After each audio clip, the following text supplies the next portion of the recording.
Welcome, Site Lead community. My name is Frank Escobar, and want to welcome you to our new segment here on Strive called the 5 Minutes of Funk. That's right, you're sitting here with me here in San Diego, California at the Boost Collaborative office for our first segment of the 5 Minutes of Funk, and that is with Mr. Michael Funk, our Division Director at the California Department of Education. Michael, I want to thank you for being here with us today. Appreciate all your time. My pleasure. Thank you. So, Michael, the idea here is that we want to make sure that you get an opportunity to, on a monthly basis, be able to share a little bit with you guys about who he is and why he does what he does here in the field of after school, and also be able to tell you guys a little bit of what he believes your role is and your importance is in our field as well. So, Michael, let's start with what brought you to the field of after school? How long you been at it, and what brought you here? Yeah, well, I'd actually really became passionate about working with children and youth when I was in college, and that shaped my major. I became an education major and was a junior high science teacher and a coach, and then I decided to got an offer to work with youth in a faith-based context, so I was a youth minister for many years. Okay.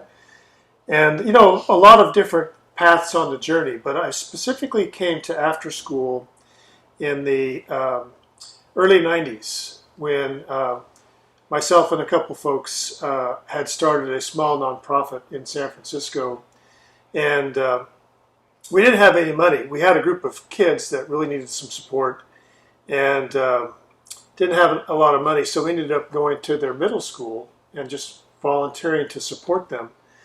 And, you know, that was kind of the start of doing school-based work. And then I've always had an interest in doing, you know, working with kids directly and also the policy work. And so I was involved in helping work in San Francisco to help create, among an army of people, the first San Francisco Children's Fund, which eventually was established, and then we applied for city and county funding for the first time in this neighborhood.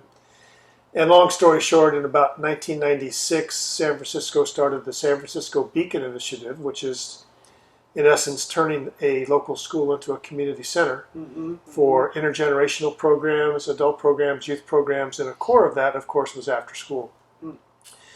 And then I became the founder of the Sunset Neighborhood Beacon, and I led that organization and other initiatives from it for nearly 20 years.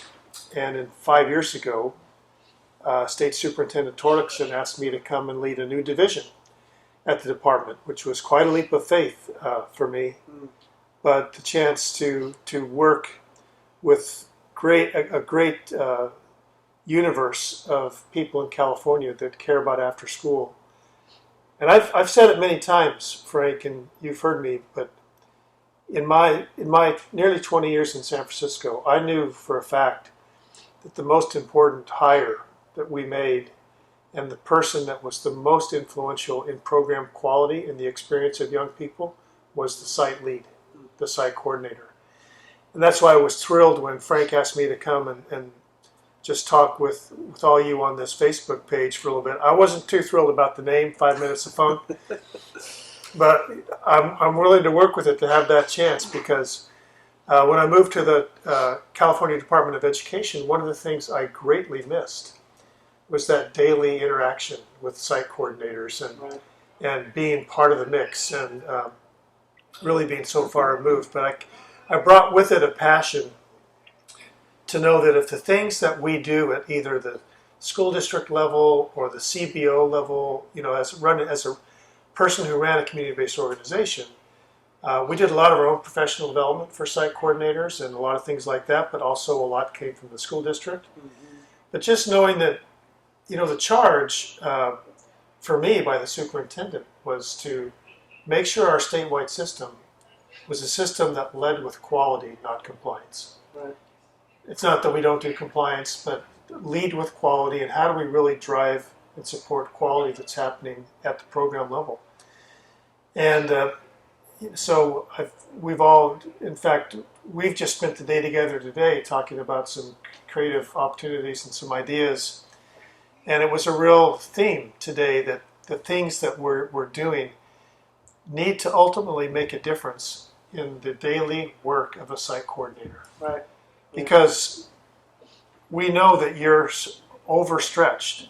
We know that a lot of is being asked of you, and not a lot is being given to you. You hear that, guys? But that's also been my career, so I understand it. I understand, and I know your passion, Frank. I mean, but this is, for me, this is living out kind of what my purpose in life is supposed to be. It's really not my job. But I was able to find and hone what that purpose is in terms of supporting young people and the people that work with young people. When I was 24, 25, I wasn't quite clear on what that was, right? So it took some time. So we know that with the economic situation with our programs and the stagnant funding, that many of you are getting less hours, less time to work on what you really care about. And, we're going to work hard, and we are working hard to try to come up with all the different types of ways to support you that we can. But, what's really important to me is just to be able to have this time on occasion to spend 5 minutes just saying, these are the things that I care about, or these are the things that we're thinking about. Maybe ask you for some questions that you can respond back on social media. To me, the richness of having a chance to connect like this is really powerful. Well, it means a lot to us in the field that someone that knows what we go through on a regular basis is now up there in Sacramento, sitting in that department that can identify with that, and that can empathize with that, and really understand what can work to help us.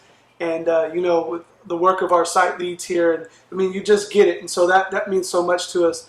I'd love for us to sort of end this first segment with you maybe giving some thoughts and some ideas of how you see the future going forward, and how you see the site leads influencing the vision of after school and expanded learning going forward.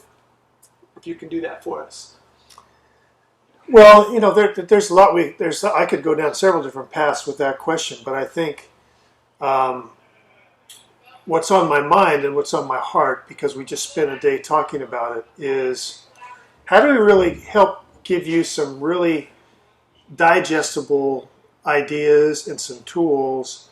We're asking a lot at the state level. We're saying every program site should be doing continuous quality improvement. Right. Based on data that's also based on the quality standards. Right. That sounds like a lot. When it comes down to it, you're probably mostly all doing this anyway. Yeah. Maybe just not having thought about it that way or reflected on it. At the end of the day, I think almost 75 to 80% of that process can be done during the program with kids as part of their leadership development and deepening the quality of your program. We want to make sure that we tell those stories. We shine the bright light on places where that is happening, and we demystify the CQI, continuous quality improvement process. It's something that we do in our regular lives, We've seen very sophisticated approaches to that from large districts, and we've seen very simple but elegant and effective approaches at small schools. And so I think that's where, when we start to put out some of these ideas, and you can help us by reacting to them, and we can do our own. One thing I'm going to tell you is, at the department, I am committed to lead us through our own data-driven, continuous quality improvement process. We're doing the same thing we're asking you to do, and to help us build a better system to support your work. So I just want to close by saying a really sincere and heartfelt thank you to you, Frank. Your passion for supporting site leads, the way you do that in your work, in your day job, and the way I've seen you travel around the state, supporting with a team here that's part of this Facebook page. we're in this for you. And so that's my commitment to you, and thank you for all you're doing. Michael, thank you for making the time, making the commitment to spend 5 minutes of your time once a month for our site coordinators and supporting the work that they do. So hey guys, this is it. This is our first segment with Mr. Michael Funk, Division Director, California After School Department of Education. I want to thank you guys for tuning in for the 5 minutes of funk. We'll see you next month. Thank you.